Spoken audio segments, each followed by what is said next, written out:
Энэ удаагийн англи хэлнийхээ хичээлээр бүгдээрээ эхлээд аваад зүүн дөрмөөрөө W үсгийн дөрмөө үргэлжлүүлээд үзье. W үсгийн араас A үсэг ороод ирэхээр роогоор уншина. Wall гэж. Want гэд хүсэх гэд бидний мэддэг үг байж чинь wall хана, warn сэрэмжлүүлэх, сануулах, warm дулаахан бүлээн. За энэ warned гэх юм бол хэсэх хэрэн хэсэх тэнүүчлэх гэсэн утгатай болчдөг. Харин W үсгийн араас Ö үсэг ороод ирэхээр эсрэгээр нь Агаар уншина. Wow.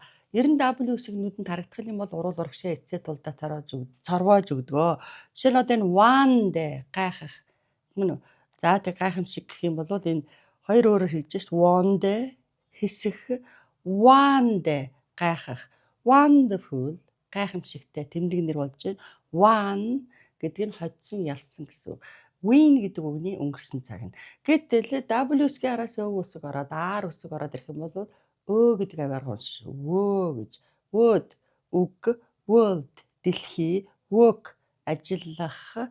За worker ажилчин, worse илүү муу, worst хамгийн муу гэх мэтээр ялгаж уншиж сурна.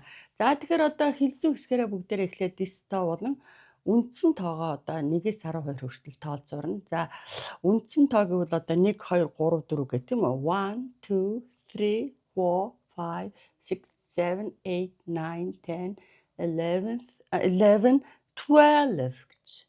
За тэгвэл this to гэдэг маань одоо 1 2 3 4 биш, 1 дүгээр, 1 дэх, 2 дугаар, 2 дахь гэхдээ яаж илэрхийлэх вэ гэвэл 1 дүгээр гэвэл first, 2 дугаар гэвэл second, 3 дугаар гэвэл third, 3 дахь өдрө гэж.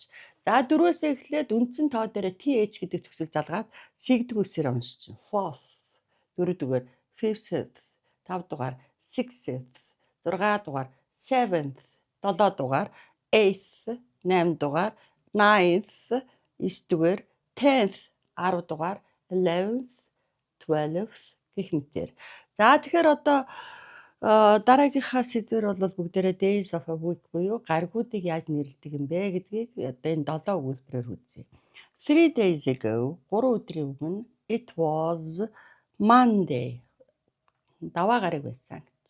Monday. За day before yesterday гэхээр уржигдэр болно. Was Tuesday. За уржигдэр болвол 2 дахь өдөр буюу мигмар гараг байсан. Өнгөрсөн юмнууд яриад байгаа учраас to be-гээ өнгөрсөн цаг дээр тавьж шít. Was гэж байсан гэд. За өчигдөр гэвэл yesterday was Wednesday. Өчигдөр 5 гараг байсан.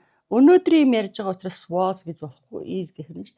Today's Thursday. Өнөөдөр пүрэв гараг. За маргааш гэж байна. Tomorrow гэж байгаа учраас бид нар will be гэж хэлэх нь ш to be-гээ. За маргааш бол Friday буюу 5 дахь өдөр байх болно. Day after tomorrow нөгөөдөр болж байна. Will be Saturday. Нөгөөдөр бям гараг буюу хагас сая өдөр байх болно. 3 days later. За 3 өдрийн дараагаар бол it will be Sunday. За 3 өдрийн дараагаар бол ням гараг байх болно гэд. За одоо бүгдээрээ он сарыг яаж хэлдгийг үсгийн тулд эхлээд бүгдээрээ саруудыгаа багшгаа дагаад хэлээрээ. January 1-р сар, February 2, March 3 дугаар сар, April 4, May 5 дугаар сар, June 6, July 7 дугаар сар, August 8, September 9 дугаар сар, October 10, November 11, December 12 дугаар сар гэж. За одоо би тийм онд мэндэлсэн гэж хэлэх юм бол I was born in. За оныг хэлэхдээ бол 2000 оноос өмнөх тоолол байх юм бол заавал 2 орноор хувааж хэлнэ. Үндсэн тоогоор хэлэхгүй манайхан шиг 1964 гэхгүй 1964-д мэндэлсэн гэж хэлнэ. Тэгэхээр 1964 гэж хэлэх юм. За тэгээд одоо оныгоо сартаагаар хэлэх юм бол одоо I was born in December жижиг нэгжийн урт талдаа хэлнэ. Сарыг энэ гэдэг өгтөртөө хэлээд таслал тавиад оноо хэлчихнэ. Энэ December 1964 гэж. За би 1964 оны 12 сард мэндэлсэн гэж. За одоо өдөртөөг нь хэлэх юм бол харин I was born гэж хагаад энэ on the гэдэг өгтөр аваад this тоогоо авна шүү. On the 5th of December таслал тавилаа 1964 гэд. За би 1964 оны 12 сарын 5-нд мэндэлсэн гэж. За жишээ нь одоо энэ Christopher Columbus discovered America in 1492.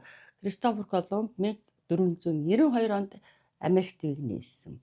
За сартааг нь хэлье. In October 1492 10 сард байх нь шүү дээ. За одоо сарын бүр өдөртөөг нь хэлье. On the 12th of October 1492. Тэгэхээр Кристофер Колумб 1492 оны 10 сарын 12-ны өдөр Америк твийг нээсэн байх нэ. Баярлалаа.